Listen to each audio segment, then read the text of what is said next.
We have playoff implications on the line starting to form. The Eagles, they have clinched their ticket, while Denver, Chicago, and Houston, unfortunately, y'all fans there, y'all among the first teams to get a spot on the couch. Hello, everyone. He's Ed. I'm Brandon. Welcome to the latest episode of the B&E podcast. We're presented by Premium. Ed, your team was on a bye, so how did you spend your football weekend? I was kind of busy. I was catching up on some homework for school, so I was watching Red Zone, and then I was actually watching a couple of NBA games as well too. So I was kind of spread out attention wise. How about you? How was your weekend? Think You it was know, a the good one, usual. right? Ravens in the early slot, split screen in the second. I think I did kind of go more towards that Kansas City game. That was one of the more interesting ones out of the three in the afternoon slate. And I did watch a little bit of Brock Purdy as well. I was on that, that bandwagon train a little bit during that game as well. And I did see a little bit of that Sunday night football game too. So pretty much football from start to finish for me. Got you. I got you. And I see you wearing a Bengals jersey. Can you explain that a little bit for me real quick? Yeah, this is You're my a Ravens fan? this is my Ocho Cinco legit. I don't know Ocho if you can see it. Cinco. Yeah, Okay. yeah. That might be Throw worth it, some man. money. What's that? I said that might be worth some money. I don't Man, know. you're right. It could be, but I think I'm gonna hold on to this one though, probably till I get Definitely. older. Yeah. Uh, man, it kind of like what dawned on me to really pull this one out the closet first was that Ocho used to always send, especially the AFC North defensive backs. He used to send us our defensive backs Pepto Bismol before each game. I It used to remember seeing drive me something like crazy that. back in the day. I don't know if you ever saw that, man. They used to show the locker rooms. That's back when they did more locker room interviews during the week Mhm. and on video as well, NFL Network and all that. And they show the guys getting a box and they open up, be like Chad Ocho, Single, Chad Johnson, whatever. And two, like I know one he used to always get on our team was Gary Baxter, man. And he'd open it up, the guys open it up, and it's a damn bottle of Pepto Bismol in there, or like some tissues or some shit like that. He was like, I'm Yeah. gonna leave you crying and your stomach gonna be hurt after this game. So yeah, and speaking of Gary Baxter, man, he had a highlight against him. I think he had like an over the shoulder catch, and all you see is like, Chad going like this and the ball coming his direction, Yeah. and Gary in the background because the guy was facing the end zone, the photographer, and Gary just like his head was turned the other way, like he didn't know where the hell he was at. I'm like, oh my God. But yeah, Chad Ochocinco, I hated him when he was playing, but I love him now. I respect him after all Yeah. those many years. It was a bad man on the field. Definitely was. Definitely was. All right. So let's get this opening drive going. The Commanders activate quarterback Carson Wentz from IR, but in a corresponding move, their starting center Tyler Larson has been moved to IR. The NFL fined the Saints, their head coach, and I believe their defensive line coach, and Cameron Jordan a combined $550,000 for allegedly faking the Monday Night Football injury. You remember that play? Mhm. Yeah, that was. Yeah, I thought that was a little funny, but very yeah. interesting. Yeah.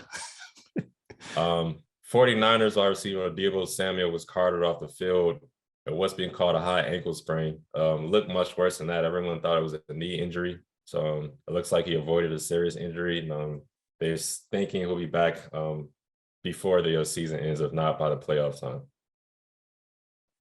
All right, so we got a lot of games to talk about. Busy week 14 it was. My Ravens, we're now 9-4 after a big win in Pittsburgh on Sunday against the Steelers. Mitchell Trubisky, eye to eye. You are the real MVP, my friend. All right. All right. 3 interceptions, my brother. 3. Okay.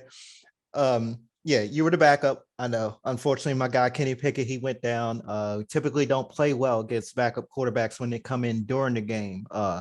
Man, we've had some long days. It just flashbacks went through my mind when I saw him warming up on the sideline. I was like, oh hell, we about to get beat by the backup. But if it was Mason Rudolph, maybe, but yeah, Helmet Boy was on the bench. Yeah, you're right, Helmet Boy. I don't even think he was active. Come to think about it. They said I think the tight end was the emergency quarterback, and Damn. some other guy was our emergency quarterback. It was I don't even can't even remember who the hell it was. But anyway, we'll get to that in a few minutes. But yeah, you, my friend, Mitchell Trubisky, eye to eye again. You're a special breed, my friend. All right. Special breed. Damn. All right. It was a tough game for both the starting quarterbacks. Like I mentioned, Kenny Pickett went down. So did Tyler Huntley. At that point, when Tyler went down, I wasn't too worried because we seemed to be running the ball out the gates. The clock was ticking left and right. When I went back to the split screen and in between commercial breaks, I noticed that our game was like the most advanced. We was the furthest into the game as opposed to other games. I think Yeah. Philly and New York was just a few minutes behind us. But yeah, I always like those games to go fast when we're playing. But yeah, we had momentum. The run game was going. J.K. Dobbins was doing his thing.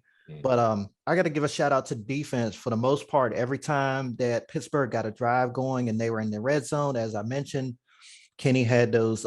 Mitch had those 3 picks. Roquan Smith, Patrick Queen, and then the beautiful over the shoulder touchdown pass. Oh my bad, that was a interception. Marcus Williams, like it legit looked like it could have been the perfect touchdown pass, and he just threw it like 2 or 3 feet ahead and too high for just a beautiful interception there for Marcus Williams. Almost looked like an Ed Reed play. But yeah, as usual, this game hard hitting from the beginning to end. I know you texted me one time during the game, said it was a lot of hits going on. Yeah. Tyler Huntley, he took multiple sideline hits. Those had me fired up. Trust me, I was livid during this game, a couple parts. But my play of the game had to be the Calais Campbell blocked field goal in this series. It was late in the game. It would have gave them pulled them within 3. And that's critical because we generally, when we get to that point where we're within 3, we usually go 3 and out. And then the opposing team comes down and scores a touchdown, not just a field goal to send it to overtime, but a touchdown. So yeah, that definitely took the life out of the stadium there up in Pittsburgh. But it's great to finally have a running back lead the team in rushing for once. And I say that in the, I think we had a few times where the running backs had led the team in rushing, obviously, but this time, JK was well over 100 yards and there was nobody close. The only complaint I really have is the shuffling of the offensive line. This time it was the right guard position. I know Zietler was out. It was the first time he's missed a game for us since he came over from New York a couple years ago. We had Tristan Colon, I believe his name is, and Ben Powers going in and out of series. Like, I don't understand what the deal with that is. We had the same thing with the left tackle last couple weeks. But besides that, congratulations to Justin Tucker. He became our all-time leading scorer in franchise history. Classic Ravens Steelers, though, it ended in 4 points or less. It ends in 4 points or less damn near every time we play them. But yeah, much needed win. We stay atop of Cincinnati by half a game in the AFC North. They're right on our heels. They're clicking on all cylinders. So yeah, it definitely was a much needed win. I did pick against my Ravens, but I'll take it if I have to in this type of situation. Did you see any of this? Yeah, I watched it a few times. They had it on Red Zone. Yeah, we were texting. I think you said it was like classic AFC North divisional games. They definitely were hitting out there. I think the play I texted you about was like when Tyler Huntley took his big hit. I thought he hurt his knee for a second because it looked like he kind of got folded up on too. Yeah. While taking a shot to the head. So I was like, God damn. Definitely a good game. I think this is a game Lamar didn't mind missing. I tell you that much. Freaking Huntley took some abuse out there. And so did Pickett. Like you mentioned, I finally looked like a genius a little bit on the show because I was talking last week. I don't know if you remember. I said maybe we'll hear Roquan Smith's name. Yeah. And he showed up. He had the sack. Unfortunately, he knocked Kenny Pickett out with it when it's not a dirty play or anything. It's like typical. That was an old school hit, man. Yeah. Bounced his head back, but that's how it goes sometimes. And he also had that interception. Y'all had 3 turnovers, as you mentioned, all interceptions on Trubisky. J.K. Dobbins, he had 120 yards rushing. I mean, y'all played a really good game. It's more smash mouth Ravens football y'all like to play. So this definitely was a good win for you guys, divisional win. Like you said, a half game above the Bengals now to lead y'all division. Now, do you still think the Steelers can get to 800 for Tomlin? Yeah, but they got 4 games left. Yeah, I don't know what their schedule looking like. I know they got us one more time, but they should be able to get to. I'm pretty sure they got one more against the Browns. But so either way, these are the 4 games. They got Carolina. They're at Carolina, home against Vegas, at y'all, Baltimore, and then last game is against Cleveland at home. Oh yeah, Cleveland and Carolina jump out obviously first. That Carolina game kind of is a little bit iffy based on how they played Sunday, but Yeah, we're gonna talk about them. yeah, they should be able to definitely. Well, they need 2 wins to get to 500. So yeah, I Yeah. mean, yeah, I'm pretty sure Tomlin gonna have them boys ready. Yeah. All right. We'll see what happens with that as the season going on. We went down to Texas. Cowboys. I thought they were going to blow it, but they won a game against the Texans, 27-23. We always talk about the Texans, how they play everybody hard, and their Yep. record doesn't. I guess it does reflect it, but it doesn't reflect like. I don't know if you could say they're like a good bad team because they You're right. usually That's a good analogy though. yeah, when they play people, even though they lose and blow at the end, for the most part, they're not getting blown out. They're competitive until like something happens. But going into this game, we were talking about, I was like, they're using 2 quarterbacks. They had Davis Mills and Jeff Driscoll, and they were doing like a lot of screens and short plays and like run pass options and stuff like that to like neutralize Michael Parsons. And it almost worked, but in the end, Dak Prescott and crew, Zeke Elliott, Tony Pollard, probably our most explosive guy on the offense at this point right now. They came back and win. Dak played in spite of himself. He threw 2 interceptions, but led a game-winning drive at the end, and Ezekiel Elliott punched it in for a touchdown. I was really hoping they would lose this game just so we can have better odds. The Commanders have better odds of winning the playoffs or getting to the playoffs, excuse me. And it would have been kind of funny to see like the media if the Cowboys lost that game. But they won. So congrats to them. What are they? 9-3 now, something like that. But what did you think about this game? Yeah. First things first, what's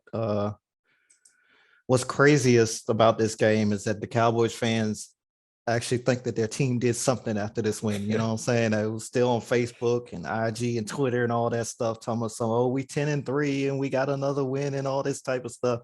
They should have lost to the Texans. Okay.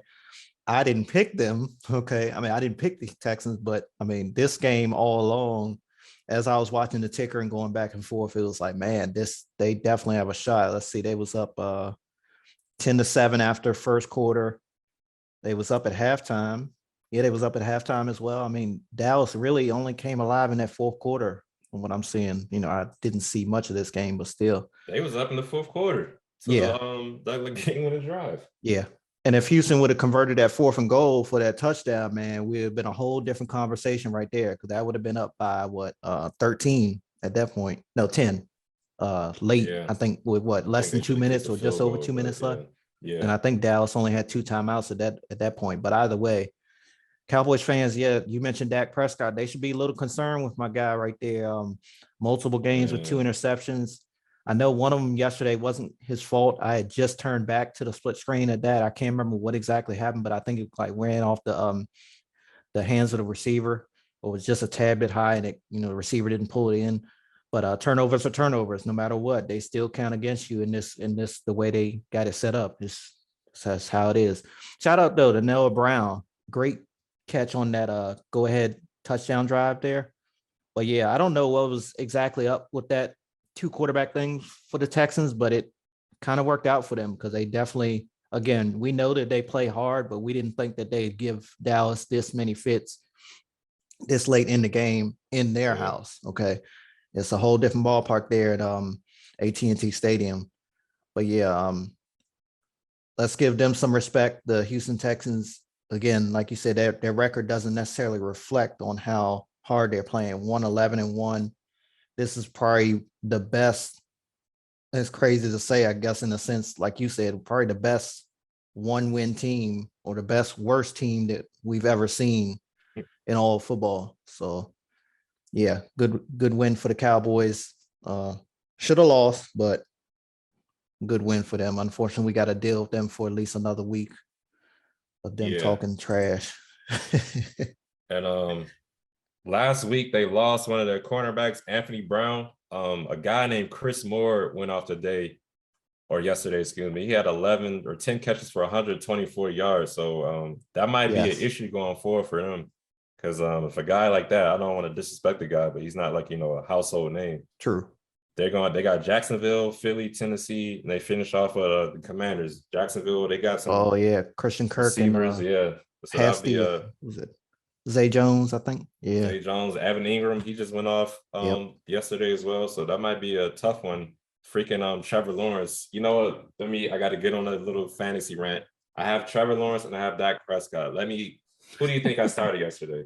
Dak. Yep, exactly right. So that stung because I definitely lost my matchup. I might have would have won with Trevor Lawrence playing, but yeah, it's going to be interesting to see the final stretch for a bunch of these teams going forward. Speaking of an interesting stretch, the Lions beat the Vikings 34-23. Vikings are in trouble, man. I know they got 10 wins, but their defense is playing bad. I know the Lions, they're starting to become more explosive, but the Vikings defense, I think the last 3 or 4 games, they're getting like 400 yards every game in that stretch. So that is not good. The Lions, I'm kind of rooting for this team, man. I'm a little biased. I got family from Michigan. I've always been a fan of Michigan teams. So if they kind of go on a run here and get into the playoffs, I wouldn't mind seeing them. The rookie wide receiver, Jameson Williams, he returned.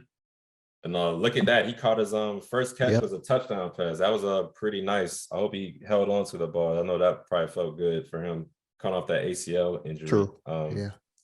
Dalvin Cook, he got shut down. He only had 23 yards rushing. But Justin Jefferson, man, he's just having a great season. 11 catches, 223 yards. Kirk Cousins threw for 400 yards, or 425 to be exact, but it just wasn't enough. That defense couldn't stop the Lions at all. Jared Goff is quietly, putting together a decent season. It's going to be interesting to see what they'll do with him moving forward, if they want to keep him around or try to move on for the future. But did you see any of this game, man? I did not. Just a couple highlights. But the Lions, y'all, they're in the hunt. Like, not for the first top pick in the draft like they normally are, but for a wild card spot. Like you mentioned, it's a good deal for these Lions fans. It's been a rough 30 years. I'm kind of rooting for them too. Not on the same terms as you. I don't have family out there, but it's been so many losing seasons for them. We've seen it year in and year out. We've seen the brown paper bags. You name it. It's just top pick after top pick and coach after coach, quarterback after quarterback. Well, quarterback's been staying the same, but players after players, in and out the door. But they've definitely played a complete game. You mentioned Jared Goff, 330 yards and 3 touchdowns. Nobody really stood out in a sense. I mean, DJ Chark had himself a good game, but he kind of distributed the ball everywhere. And the same thing with the running game, and it just accumulated to 130 yards on the ground. But as you mentioned, that defense completely shut down one of the best running backs in the league, Dalvin Cook. I was surprised when I looked at the stat line and saw that he only finished with 23 rushing yards. And they were really after Kirk Cousins as well. He was sacked 3 times in this game. But they had a fake punt. Detroit did, I believe. Yeah, they nearly went for the touchdown, but the returner got him out of bounds. Yeah. But Justin Jefferson, man, it seems like every time he's on the field, it's double-digit receptions and over 100 yards. And this guy got over 200 yards, as you mentioned. Definitely made my offensive player of the year pick from last Friday look very good. Mm-hmm. But the Vikings, they need to get it together because the Cowboys now have the same record as them, and they could surpass them for number 2. Last night, for some reason, they still were number 2. Minnesota was in that NFC playoff, I guess. They still are. I don't know how that's the case because Dallas had the tiebreaker, but I guess it's something with the divisional record or something like that. I'm gonna be brutal with them. Real quick. Yeah. I think the Vikings are frauds.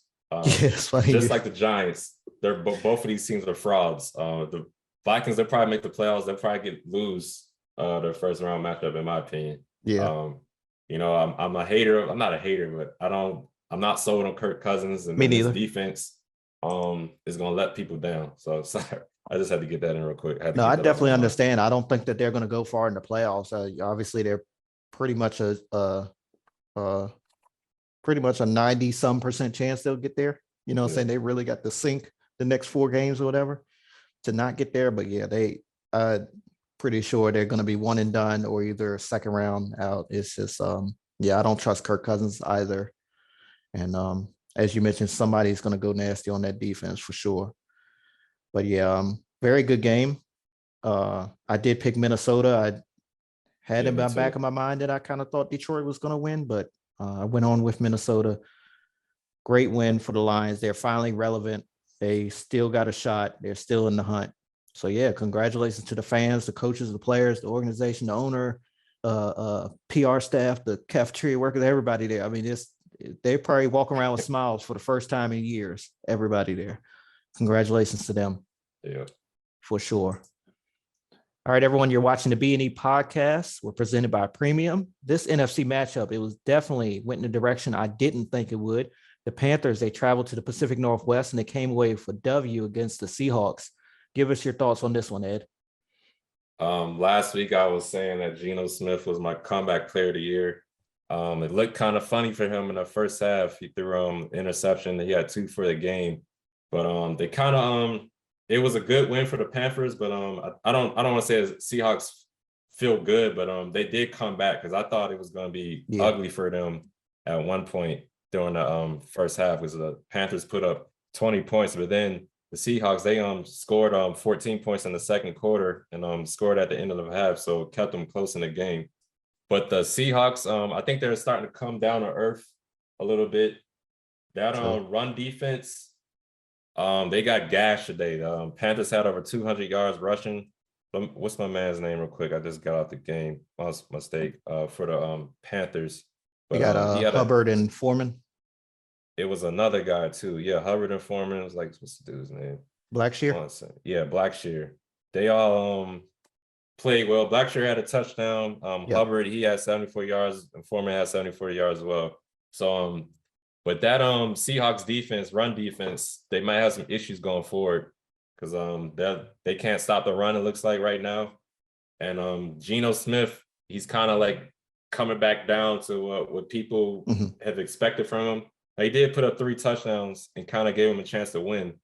But I don't know. I don't know if the Seahawks, if they can maintain that level they had in the early part of the season. True. I think they might start going down. They might finish below 500 or at 500 if they can't turn things back around on defense. What did you think of this game? Sam Darnold, ladies and gentlemen. Yeah, not a flashy game, but you know, that's why I mentioned him. Yeah, he didn't make any costly turnovers, any costly mistakes. I like the running backs there in Carolina, as you mentioned, Foreman and Hubbard. I didn't even realize Blackshear until you mentioned his name. Yeah, completely ran the hell out of the ball up there in Seattle on the road. These running backs have really impressed since the team traded away C-Mac. For sure. You know, a lot of people thought, where are the Panthers going to go from here without Christian McCaffrey? And these guys just came in and just have been doing their thing. Everything was going right for Carolina. As you mentioned, Terrace Marshall, he had a wild catch between his legs in the third quarter. And those are the type of the plays that really take the life out of a defense, man. It's really like, damn, like we can't stop them worth shit. You know what I'm saying? It's just a low blow in a sense. But yeah, shout out to the defense. They came out, really made things difficult for Seattle. You know, you was texting me during the game, mentioned the Geno Smith interceptions. And I know they were without Kenneth Walker, but it seemed like, you know, when they got in that hole in that first quarter, it just was too much to overcome overall. So yeah, Carolina, though, 2 straight wins, second place in the NFC South, where God only knows who's going to win that division, who wants that division, honestly, at this rate. I mean, you had Tampa Bay lose. Yeah, Tampa Bay lose on Sunday. You had Carolina got the win, though. You have Atlanta, they were on a bye week, and New Orleans. I can't remember what happened in New Orleans, but anyway, they have a 2-game losing streak as well. So yeah, God only knows what's going to happen in that division at this rate. Yeah, that'd be crazy if the Panthers somehow get in the playoffs. I think that would give Steve Wilkes another chance at a head coaching job, in my opinion. But we'll see. You know, Sam Darnold, historically, is not the greatest guy, For not even sure. that average guy. So we'll see how they. Hopefully, they can continue to run the ball, pound people away. But we'll see what happens for sure. Most definitely. 10-0. That's Patrick Mm, Mahomes' record against the Denver Broncos. It's saying something that even in one of his worst passing days, they still got the win there at the Mile High. This guy, we all know he's a magician, and he had another basically no look touchdown pass to Jerick McKinnon. Jerick did a lot of the work on the play, but the way that Mahomes is looking one way and completely gets the ball to his guy with looks like it just looks so perfect. You know what I'm saying? It's crazy, man. It's I swear it's like one thing or another with this guy.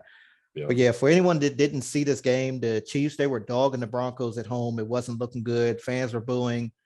Players had their heads down. They just looked exhausted out there. I know you text me said that Kansas City might put up 50 on them, and and you say you wouldn't be surprised if Denver doesn't score.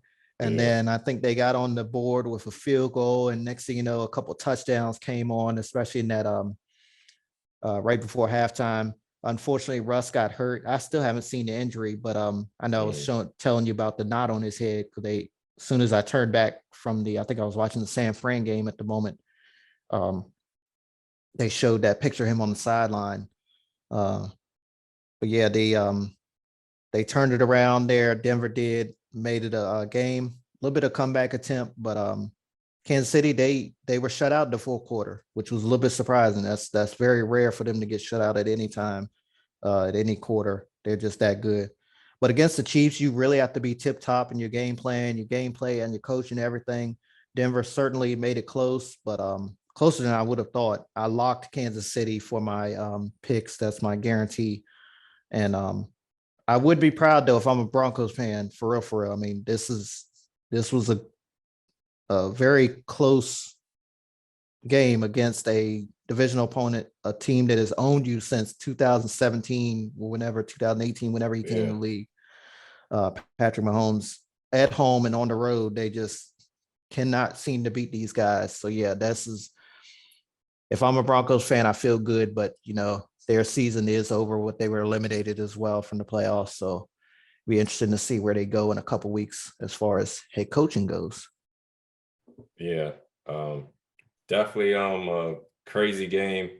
Like I said, I texted you saying I didn't even think Denver was going to score. I actually turned the game off and started watching the NBA game. The Pelicans was playing the Yeah. Suns, pretty good game, went to overtime. But then I got Jerry Jeudy on my fantasy team, so I kept glancing at my phone every once in a while. I was doing homework and watching the NBA game. I saw Jerry Jeudy scored a touchdown. And then about 20 minutes later, I looked down again and it said Jerry Jeudy scored a touchdown, but I didn't think anything of it. I thought it was just the same notification because I didn't actually open my phone. I just saw that the notification glanced. But then I finally opened my phone and saw the score. I was like, I texted you like, hey, you see the score? Yep. They were coming back. I started to turn the game back on. It was crazy. Jerry Jeudy had himself a hell of a day. 3 touchdowns, 2 thrown by Russell Wilson before he got injured. On that play, he was scrambling toward the goal line, trying to get. He got a first down, and I guess he dove ahead instead of kneeling. And as he was in the air diving for the extra yardage, he was going to the ground. The Chiefs defender like kind of tackled him, and the way his body was, his head fell into the ground. It was like a pretty hard hit. So I guess that's how he got his that knot in his head, because Okay. his helmet had a bunch of grass and turf and it's stuck in his helmet. I guess that was like where he fell. So you could see that impact was pretty rough as the grass and stuff got stuck in his helmet like that. But then what's the guy's name? Ripien came in. He threw a touchdown to Jerry Jeudy as well, but just wasn't enough. Mahomes, what did he throw? 3 interceptions. Correct. You were saying you think this might have hurt his MVP chances. Yeah. Probably could have with that performance. They did win. He did put up some yards and 3 touchdowns as well. So we'll see how he goes going forward. But sucks to see that the Broncos are 0-10 against the Chiefs since Mahomes been there. He could definitely be like Aaron Rodgers, say he owns the Broncos, like Aaron Rodgers owns the Bears at this point. My God, I think he's 10-0, like they're like 15-0 or something crazy like that. And like I don't remember the last time the Broncos beat the Chiefs. It might have been a while, like a long ass time. But yeah, a good one for the Chiefs though. They need games, close games like that. I think those help as well. You can't just blow everybody out. Yes, you True. make some mistakes, but good teams find ways to win in spite of themselves as well. So good one for the Chiefs. All right, let's get into these other games that happened over the weekend. Eagles whooped the Giants 48-22. They clinched the playoff berth as well. The 49ers beat the hell out of the Bucks 35-7. Brock Purdy came in, looked like freaking Joe Montana out there. So we'll see going forward how they feel about this guy. He might be QB1 next year the way he played, but it was against a banged up Bucks defense. Vita Vea, he went out early in that game, and they were dealing with a bunch of injuries. Jaguars beat the Titans 36-22. Derrick Henry had like 100 yards rushing in the first half, so I was surprised the way this game turned out. And like I said earlier, Trevor Lawrence went the hell off, and I got him on my bench. Evan Ingram had himself a hell of a game. He had 11 receptions and like 2 touchdowns. Bengals beat the Browns 23-10. Deshaun Watson's still looking a little shaky out there. He probably won't get back to former self until next year, honestly, if you ask me.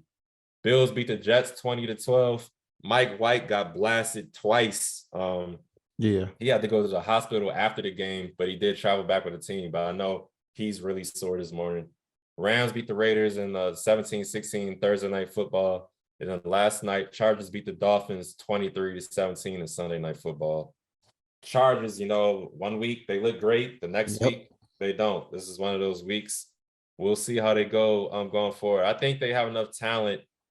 Justin Herbert on the offense. Mike Williams is getting healthy. Keenan Allen is getting healthy.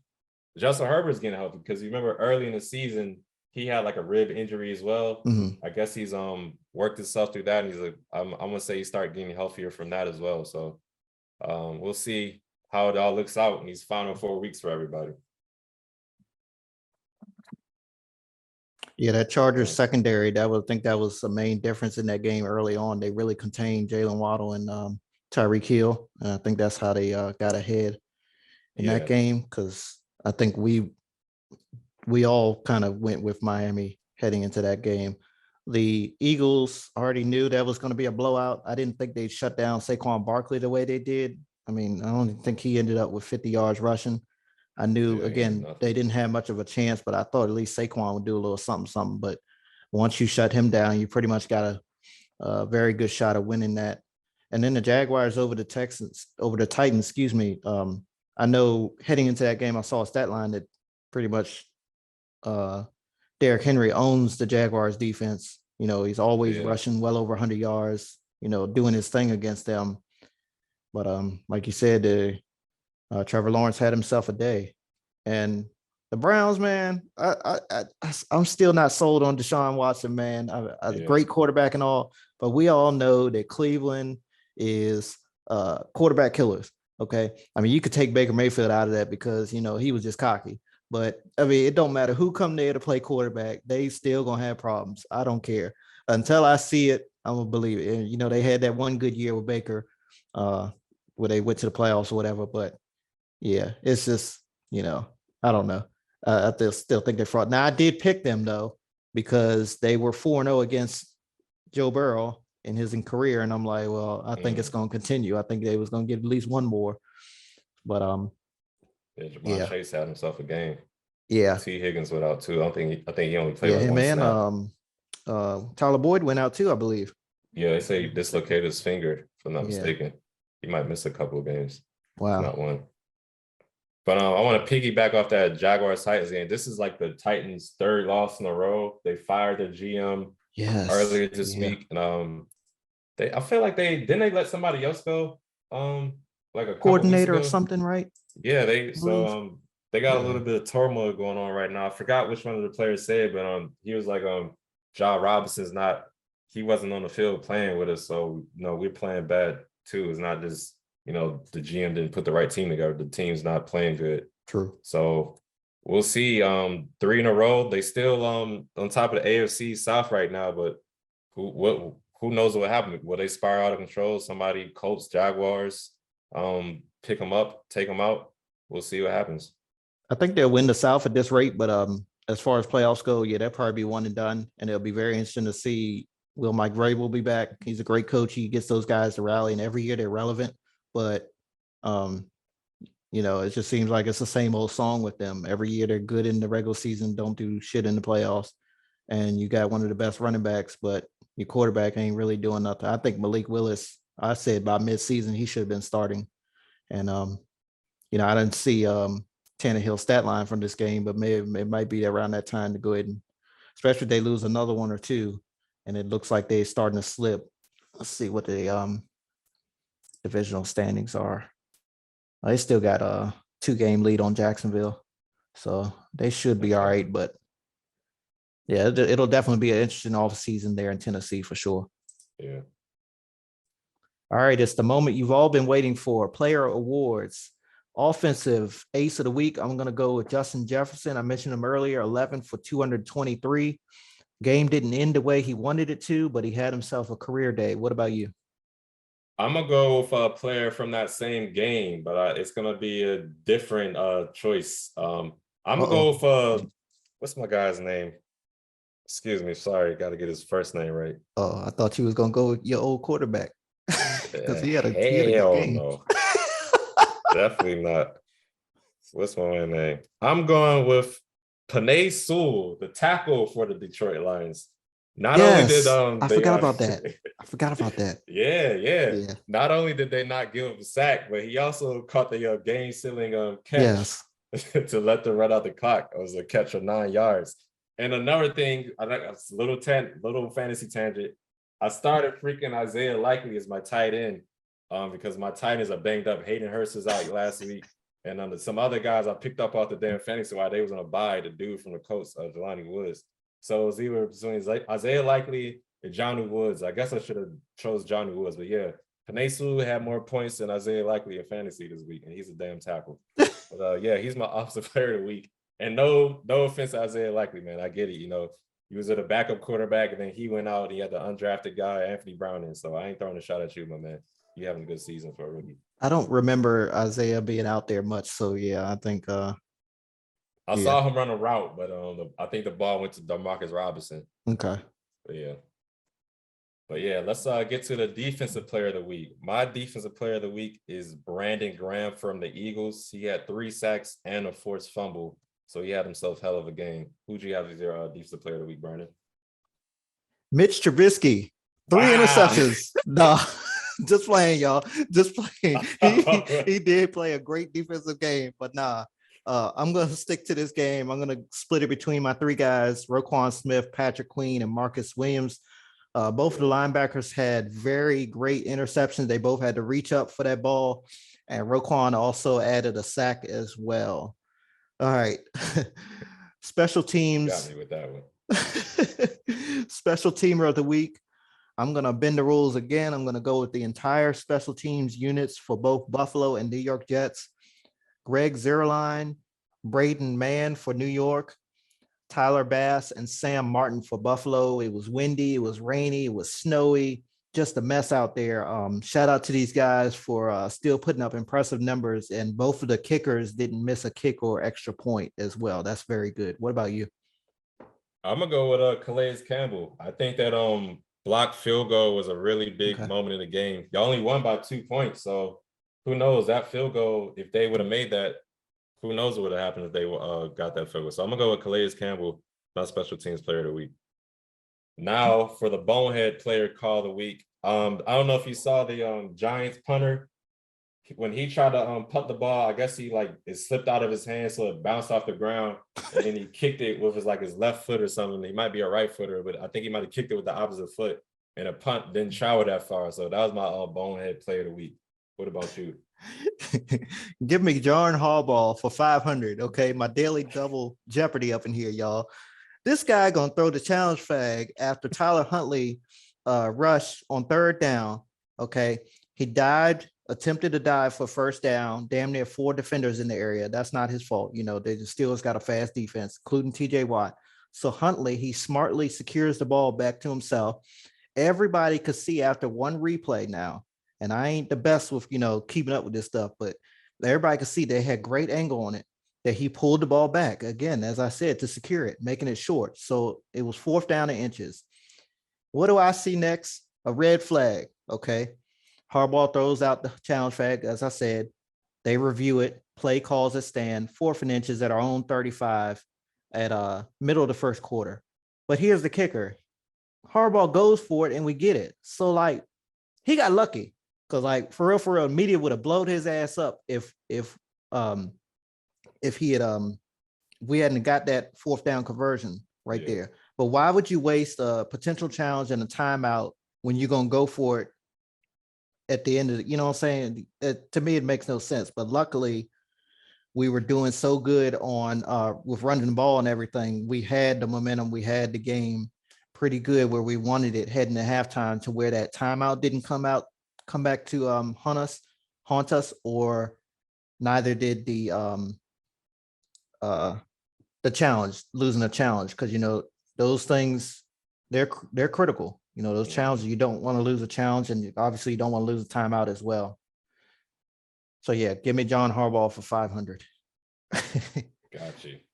Wish I had the sound effect for that joint. I know, right? Yeah. Okay, we're gonna run down the Walter Payton Man of the Year nominees, everyone. Yeah, for the NFC, the Cardinals nominated Zach Ertz, the Falcons nominated Chris Lindstrom, Panthers nominated Derek Brown, the Bears nominated Jalen Johnson, the Cowboys nominated Dak Prescott, Lions nominated Jared Goff, the Packers nominated Aaron Jones, the Rams nominated Tremaine Ankrum, the Vikings nominated Adam Thielen, Saints nominated Demario Davis, the Giants nominated Saquon Barkley, the Eagles nominated Brandon Graham, the Niners nominated Arik Armstead, the Seahawks nominated Tyler Lockett, the Bucks nominated William Golston, and the Commanders nominated my old time bonehead player of the week, Charles Leno Jr. I thought that name sounded familiar when I was putting that together. I said that name looked really oddly familiar. All right. Over in the AFC, we have the Titans. They nominated Derrick Henry, the running back. Steelers nominated Cam Hayward, the veteran. Jets nominated Solomon Thomas. Patriots nominated one of their veterans, Lawrence Guy. The Dolphins nominated one of their stellar defenders, Jalen Phillips. Chargers nominated Derwin James Jr., one of their stellar defenders as well. The Raiders, they nominated AJ Cole. The Chiefs nominated the magician Patrick Mahomes. Jaguars nominated Tyler Shatley. Colts nominated Shaq Leonard. Texans nominated Christian Kirksey. Broncos, they nominated Dalton Reisner. The Browns nominated Joel Bitonio. I believe I pronounced that right. Bengals nominated Sam Hubbard. Bills nominated Dion Dawkins. I hope I got his name right as well. And my Ravens nominated Chuck Clark, our safety, our play caller on defense.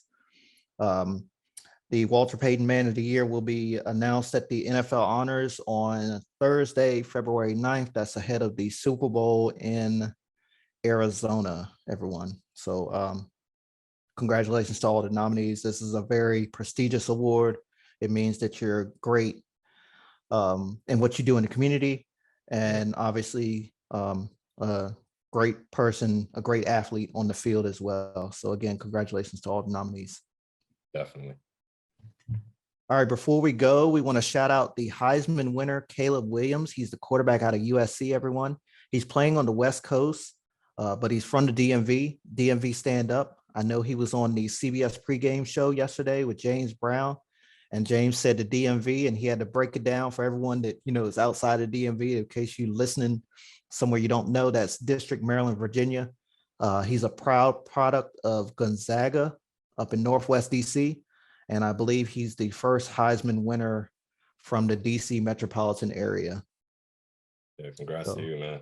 Yeah, congratulations to the young man there. I think he's the first USC Heisman winner, I believe, since Reggie Bush, I think they said as well. I'm not too sure of that, but I believe I heard that as well. I hope they don't try to take it back like they did Reggie. I know, right? Yeah, for sure. All right, so with that being said, Monday night Oh, game, that's right. Pats at Go the ahead. Cardinals. What you think I forgot about all that about game? Monday night. My bad. Okay. Yeah, Pats and Cardinals. I don't see much coming out of this game, honestly. You know, the Patriots are they're kind of a boring team in a sense. They had the quarterback issues early this year, and Yeah, I know since he the think they're quarterback, boring. what did you say? I said I know the quarterback, Mac Yeah, Jones think they're boring. Yeah, quarterback controversy in a sense earlier this year. I do like Ramon Stevenson, I believe I'm pronouncing his first name right. Ramondre. Ramondre, thank you. Yeah, Yeah, I hope he gets going and does his thing. My guy Matt Judon on defense. I do like their defense though. New England has always had a good defense, yeah, but the Cardinals, man, it's fitting that I mentioned the NFL honors. It's going to be, announced before the Super Bowl in Arizona because the Cardinals don't have a shot basically of repeating to be the third team in a row to host the Super Bowl in their home stadium because they're just not looking good. I mean, yeah, I, I yeah. I I wish them the best in this game. I got them winning this game, so I hope they do. But yes, it's both of these teams are really at a crossroad right now, in my opinion. So yeah, what do you feel about this Monday Night Football contest? Yeah, I mean the Patriots, they're favored by 2.5 points. Um, I think I'm gonna go with the Patriots as well. I think I like Bill Belichick to have his team coached up a little better than the Cardinals. I think it might come down to some mistakes, and I feel like the Cardinals might make a mistake or two more than the Patriots. Even though I like Kyler Murray more than I like Mac Jones, I don't know. Like you said, just something about them lately. The coaching, I don't know. Just you see people getting yelled at on the sideline all the time. These Kyler Murray yelling at the coach, or Yeah, D Hop asking why the hell you ain't throwing me the ball, or just something. So I don't know if they can get it figured out in this time of the season right now. So I'm gonna go with the Patriots, but I do want the Cardinals win as well. I'm still kind of confused why this is a damn Monday night football game.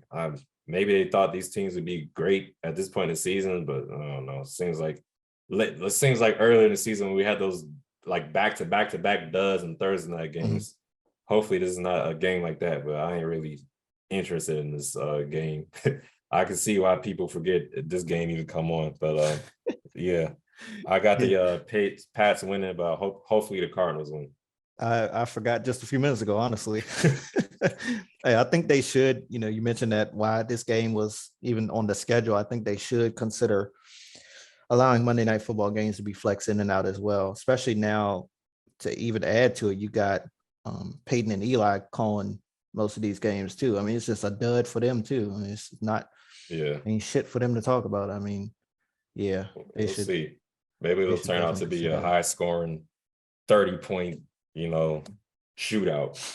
We'll see though. Yeah, we will. All right, everyone. With that being said, we'd love for you to hit the subscribe button and leave a comment. We'll definitely reply to your feedback. Thanks for watching, everyone. Peace. You've been listening to the latest episode of the BNE podcast. Follow us on Twitter at podcastbne.